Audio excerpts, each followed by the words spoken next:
You have no idea how desperately the avoidant needs you, not the version of you that chases, pleads, or abandons yourself, but the version of you that is anchored, awake, and unshakable. Because here's the truth most people never understand. The avoidant is not running from you. They are running from what awakens inside them because of you. Intimacy doesn't scare them because it's weak. It scares them because it's powerful. It threatens the identity they built to survive pain. At some point in their life, closeness equaled danger.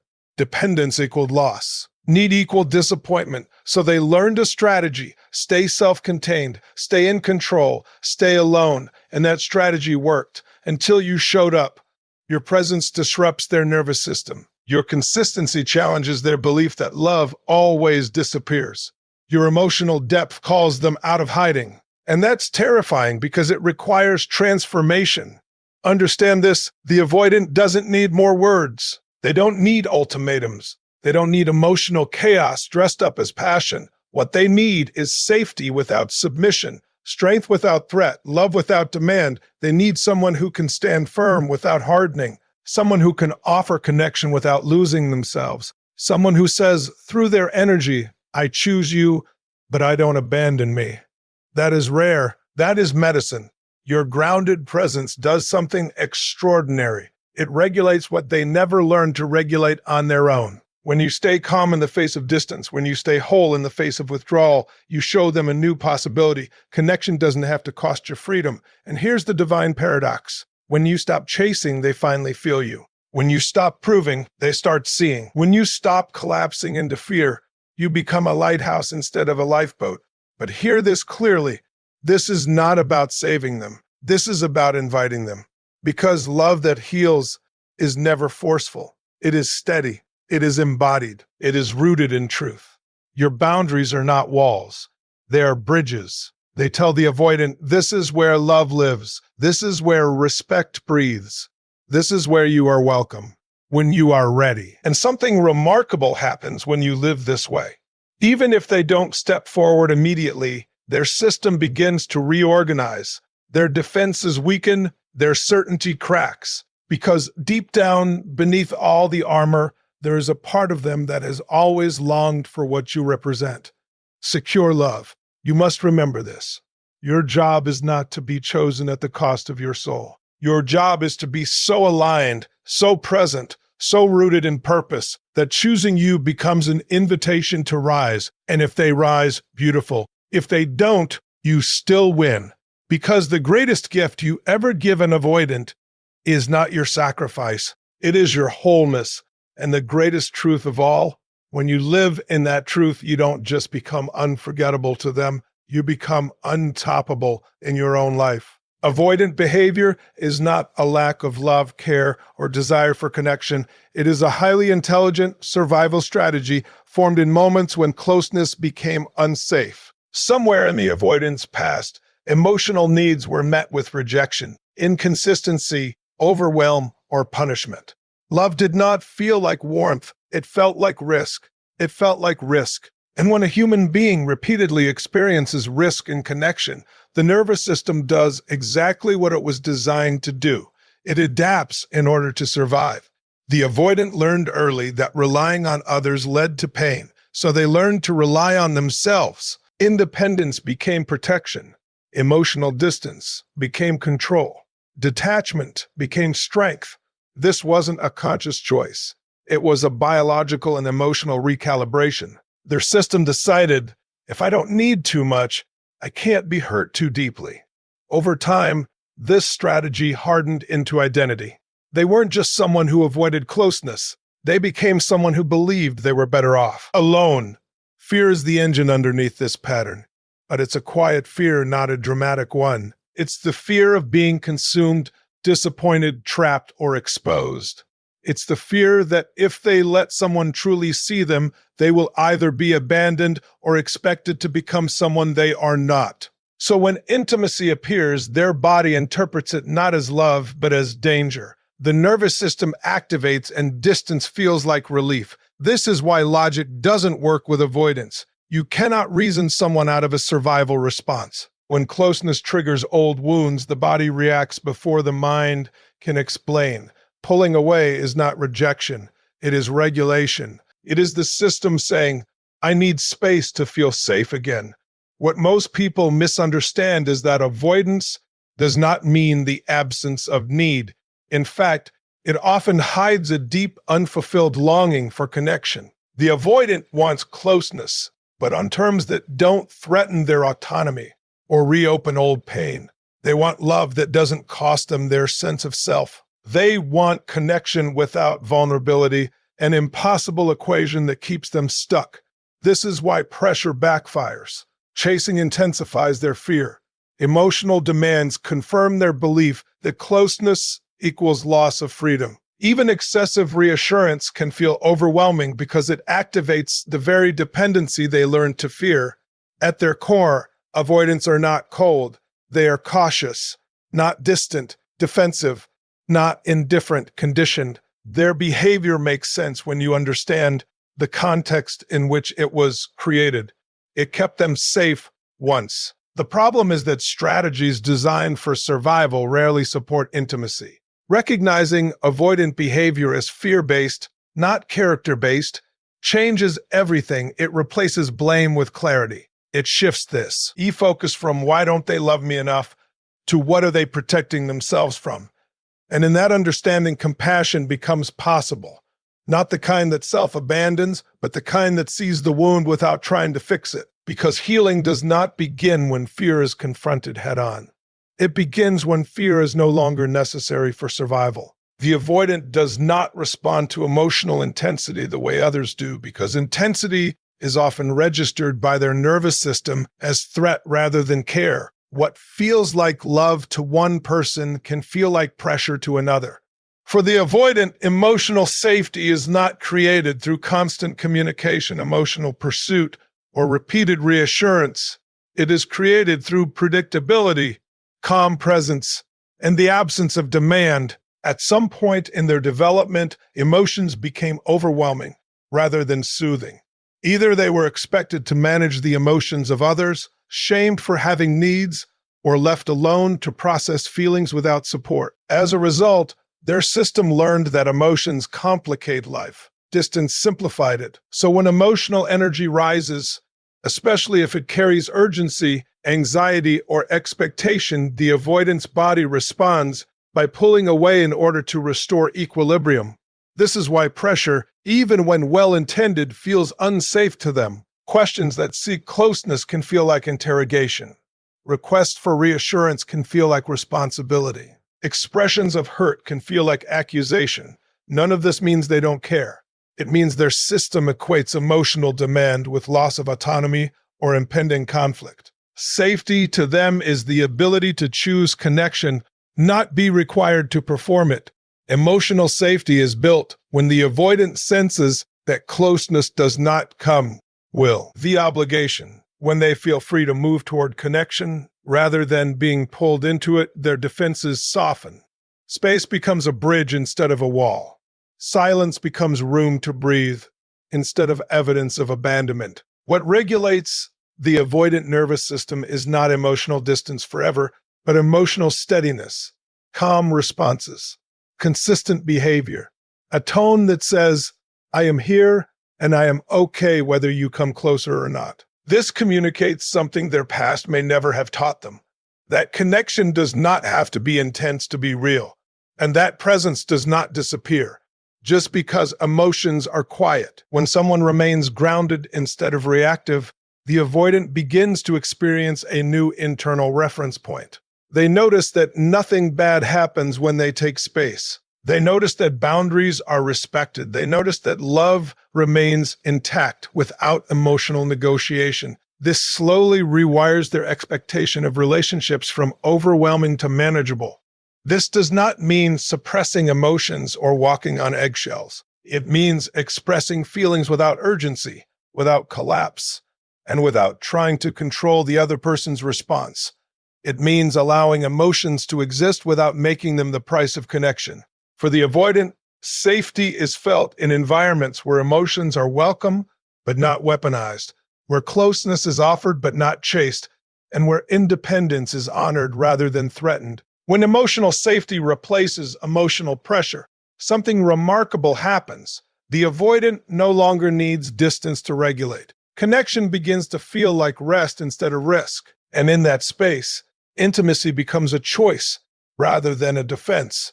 The avoidant's nervous system is often operating from a baseline of hitch, your independence, a state learned long ago where self-reliance became the only reliable form of safety. Because of this, their system is not well practiced in co-regulation, the shared emotional rhythm that develops when two people feel safe enough to settle together. Instead, they regulate internally by distancing, minimizing emotion, or retreating into logic. This works in isolation, but it fails in intimacy, where emotional signals are constantly exchanged.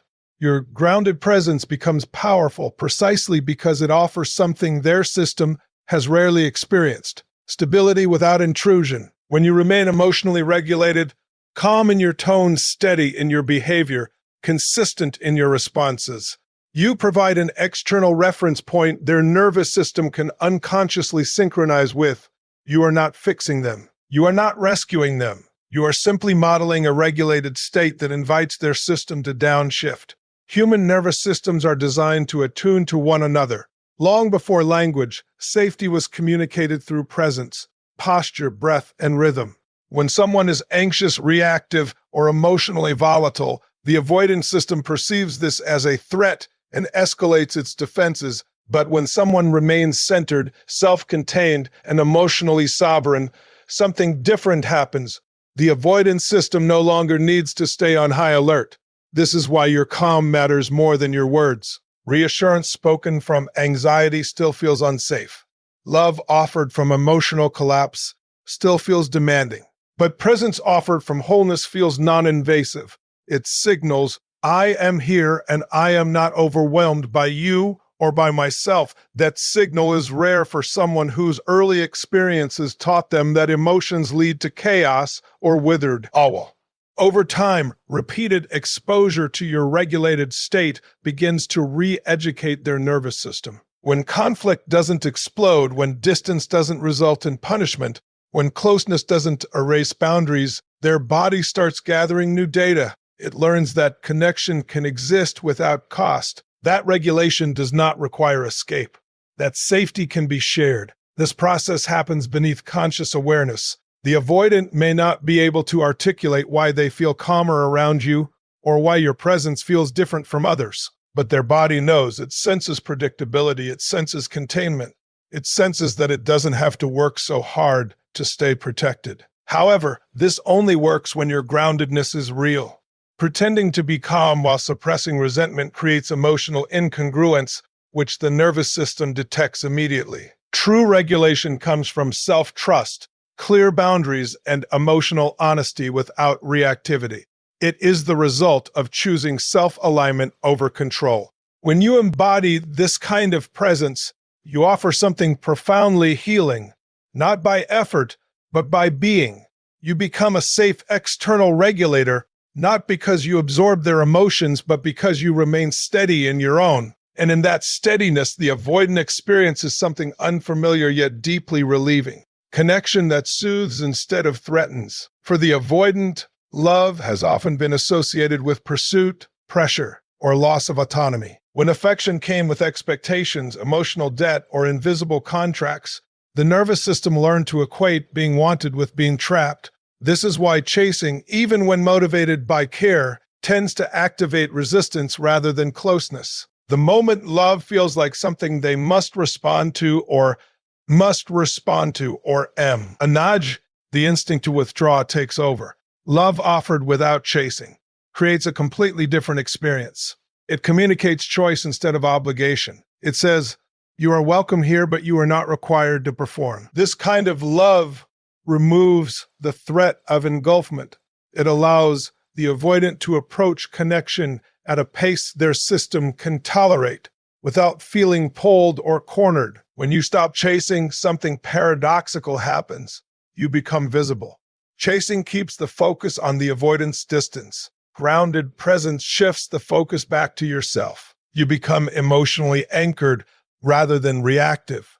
Instead of trying to convince them of your worth or the value of the relationship, you embody it. This embodiment acts as a mirror, reflecting back to the avoidant what secure love looks like in practice. A mirror does not demand change. It reveals truth. When the avoidant encounters someone who remains open without pursuing, warm without clinging, and loving without self-abandonment, their internal narrative is challenged. They begin to notice the contrast between their reflex to withdraw and your capacity to remain connected to herself. This contrast creates awareness without confrontation. Without chasing, the avoidant is left alone with their own patterns. There is no external pressure to blame, no emotional intensity to escape from. The silence becomes informative rather than threatening.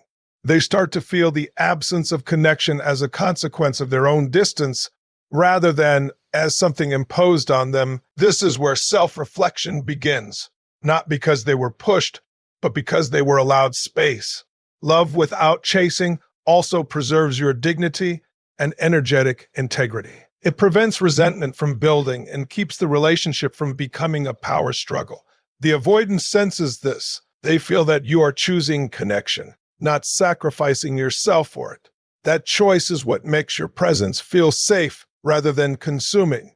Over time, this dynamic creates a subtle but profound shift. The avoidant may find themselves moving closer, not because they were persuaded, but because the environment no longer triggers their defenses. Curiosity replaces fear. Desire replaces obligation. They begin to associate your presence with freedom instead of constraint. This does not guarantee outcome or commitment, but it guarantees something more important: authenticity. Love offered without chasing respects both people's nervous systems. It allows connection to emerge organically or to dissolve honestly. And in doing so, it becomes a powerful catalyst for growth, whether the avoidance steps forward or not. Because the greatest mirror you can offer is not persistence, it is wholeness. For someone with avoidant patterns, trust was not broken once. It was eroded repeatedly through inconsistency.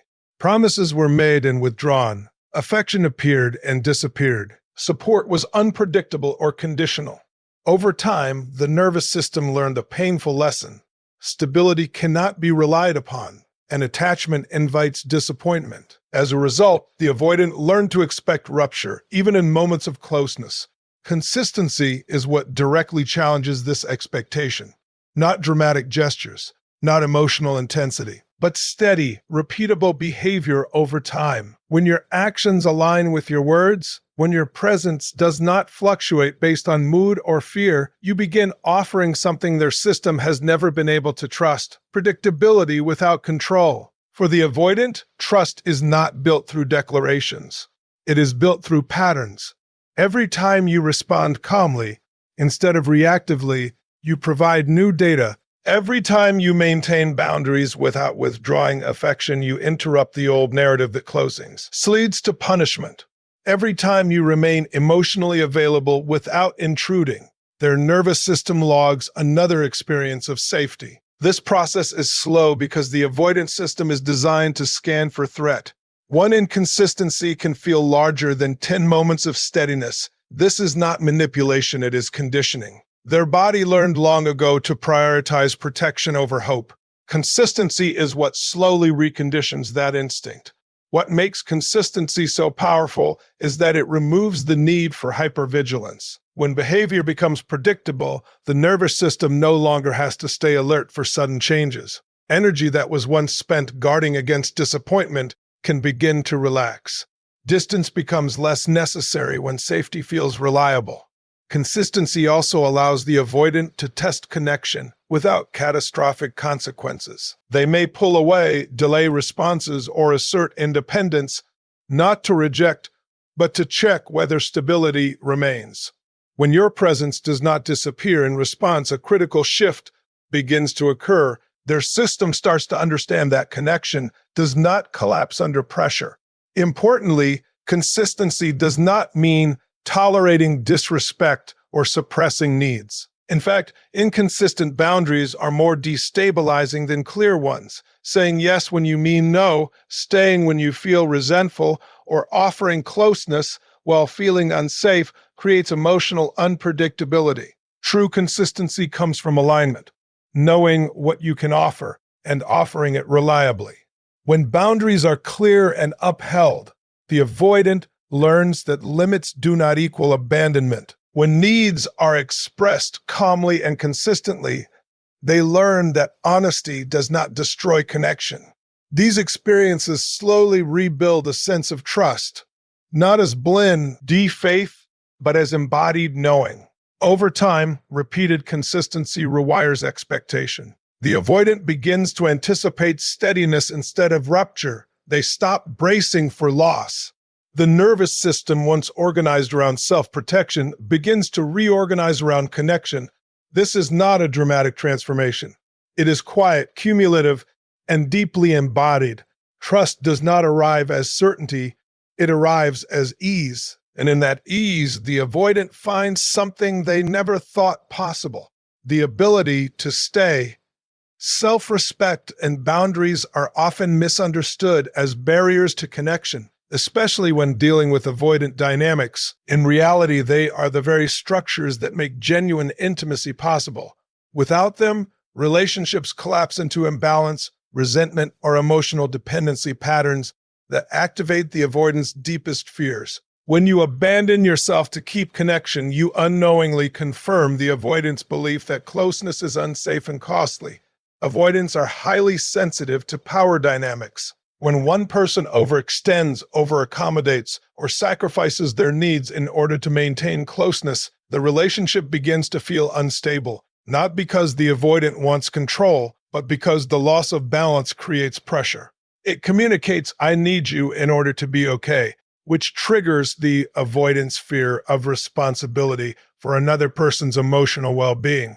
Boundaries, when held with calm clarity, do the opposite. They signal emotional sovereignty. They say, "I am responsible for myself, and I choose you from wholeness, not from fear." This is profoundly regulating for an avoidant nervous system. It removes the burden of being needed in a way that feels consuming and replaces it with the freedom to be wanted. Self-respect, Al Pole. So, introduces predictability. When you know what you will and will not tolerate, your behavior becomes consistent. You don't oscillate between overgiving and withdrawing. You don't suppress resentment and then erupt. This steadiness creates an environment where the avoidant can relax because they are no longer navigating emotional volatility disguised as love. Importantly, boundaries are not ultimatums. They are not tools to force closeness or compliance. They are expressions of truth. When communicated without anger or threat, they create safety rather than distance. The avoidant may resist them initially, especially if they are accustomed to relationships without clear limits, but over time, boundaries become orienting.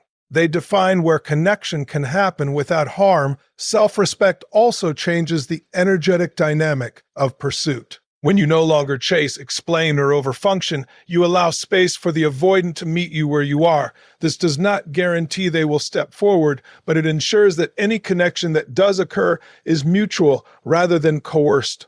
Mutuality is what makes intimacy sustainable. Avoidants often trust people who trust themselves. When you honor your needs, your time, and your values, you demonstrate internal security. This counters the avoidance expectation that relationships inevitably involve emotional chaos or loss of self. You become living evidence that closeness can coexist with individuality. In this way, boundaries are not rejection, they are invitation. They define the conditions under which love can grow without distortion. They protect both people from reenacting old wounds, and they allow connection to arise from choice rather than fear. Without self-respect, love becomes sacrifice. With it, love becomes grounded. And grounded love has the strength to last. And now bring this home. Remember this truth above all others. You are not here to convince anyone of your worth. You are not here to chase love, manage fear, or shrink yourself to keep someone comfortable. You are here to embody what secure, conscious, grounded love actually looks like. When you stand in your wholeness, calm, consistent, self-respecting, you become an invitation, not a request. You become a standard, not a strategy. And whether the avoidant rises to meet you or not, you do not lose, because you have already chosen alignment over attachment, truth over fear, and purpose over desperation. If they step forward, they do so because safety replaced threat. If they don't, you walk forward without abandoning yourself. That is love without distortion. That is leadership and intimacy. And here's the deepest wisdom of all. The moment you stop needing them to choose you is the moment you start choosing the life you are meant to live. From that place, every connection becomes cleaner, every relationship becomes conscious, and every outcome serves your growth. You are never meant to be someone's lifeline. You are meant to be a light. Stand tall in that truth. Live it, breathe it. Breathe it, lead with it. Thank you for listening. Thank you for doing the inner work.